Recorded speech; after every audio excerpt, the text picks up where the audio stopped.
Can sound really break glass? Not an explosion, not a hammer, just a voice, or a wave of air, hitting a window until it shatters.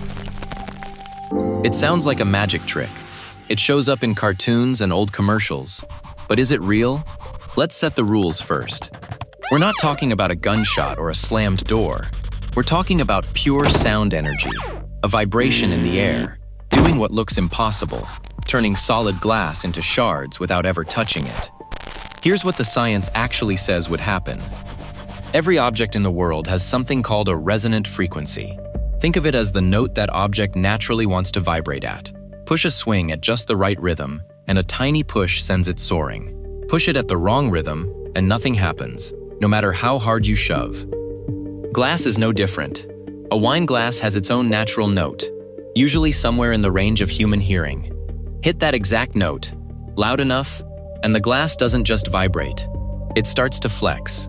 So the real question isn't whether sound can move glass. It's whether sound can move it far enough and fast enough to tear it apart. Let's build the scenario in stages. Stage 1, the wine glass. This is the classic example, and it's the easiest one to actually pull off. A thin, delicate glass has a clear, ringing, resonant frequency, something you can even find by running a wet finger around its rim. Acoustics researcher Daniel Russell, who has spent decades at Penn State studying vibration and sound, has explained that matching a glass's resonant frequency is only step 1. The glass also needs enough amplitude, essentially enough loudness, pushed at that exact frequency for long enough to build up stress inside the material. That's the part most people get wrong. It's not just about hitting the right note, it's about holding it. Stage 2, the human voice. Can a person actually do this without a machine? The answer is yes, but the conditions are brutal.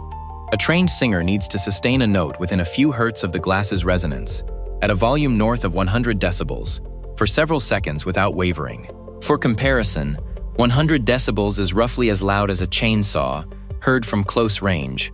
Most human speech sits around 60 decibels, so we're not talking about a shout, we're talking about a sustained, controlled scream, essentially, aimed like a laser at one exact pitch.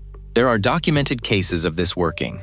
A famous 1970s Memorex ad, featuring vocalist Ella Fitzgerald, claimed her voice alone could shatter glass, and while that specific ad used engineered audio, real singers have replicated true glass shattering under lab conditions since. But why is it so hard for an untrained voice to pull off? Part of the answer lies in vibrato, the natural wobble most singing voices have. A little wobble is beautiful to listen to. It's also fatal to this trick. If your pitch drifts even slightly off the glass's resonant frequency, the energy stops building and starts leaking away. Opera singers, it turns out, make ideal glass breakers not because they sing loud, but because years of training let them lock onto a single frequency and hold it with almost no drift at all. So stage 1 and stage 2 prove it's possible with a voice, under very narrow conditions. But can it happen with pure amplified sound, no singer at all, and no guesswork about pitch drift? Stage 3. This is where things escalate. In 2005, the television series Mythbusters set out to test the myth, using nothing but an audio amplifier and a speaker. Their first attempts, using recorded vocals played back at high volume, failed completely. The glass rang. It didn't break. The breakthrough came when they used a signal generator to produce a pure tone, locked exactly to the glass's resonant frequency, and slowly increased the volume. At roughly 105 decibels, the glass began to visibly flex. Moments later, it shattered. That's the twist most people don't expect. It wasn't a loud, chaotic blast that did it. It was precision, a narrow, focused wave of energy, applied patiently, at exactly the right pitch, for exactly long enough. And there's a detail in that experiment that matters more than it seems. The glass didn't shatter the instant it started ringing. It took several seconds of sustained exposure before the surface finally gave way. Each cycle of vibration added a tiny bit more stress to microscopic flaws already sitting invisibly in the glass, flaws every piece of glass has from the moment it's made. Sound doesn't create the weakness. It finds the weakness that was already there, and pries it open one vibration at a time. Now here's where the science gets even more interesting, and a little more unsettling. If you scale this idea up past party tricks and lab demonstrations, you enter the world of infrasound and directed acoustic energy.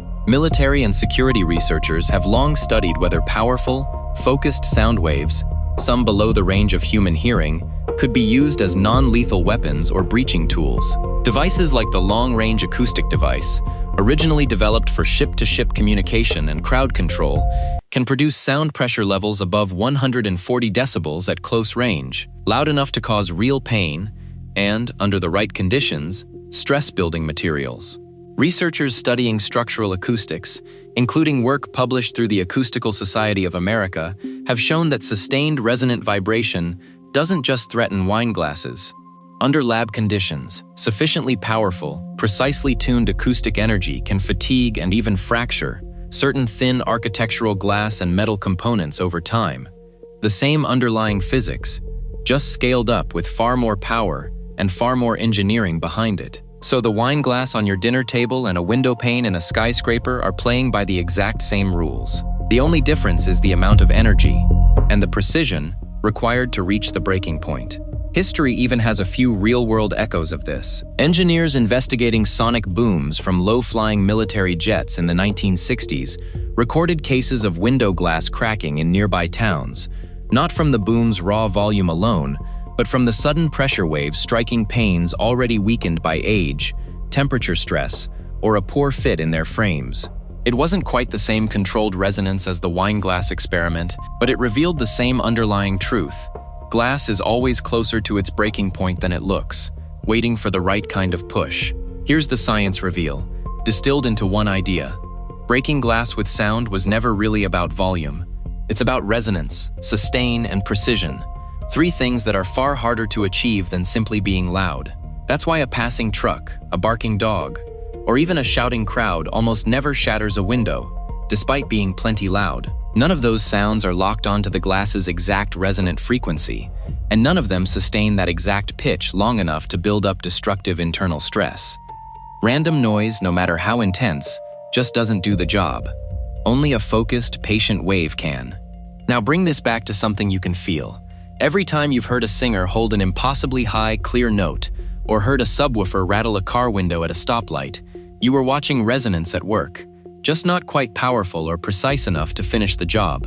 You were one step away from the exact same phenomenon that shatters glass in a lab. It's a reminder that the world runs on hidden rhythms. Bridges have resonant frequencies too, which is why soldiers are taught to break stride crossing them.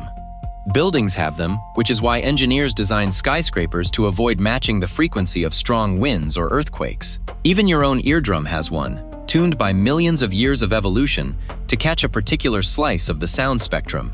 Glass shattering from sound isn't a magic trick, and it isn't a myth. It's a precise demonstration of a rule that governs almost everything solid around you. Find the right frequency, apply it patiently, and even the strongest materials have a breaking point. So, can sound really break glass? Yes, but not with noise, not with volume alone. It takes the exact right note, held exactly long enough, aimed exactly where it matters, and the glass does the rest.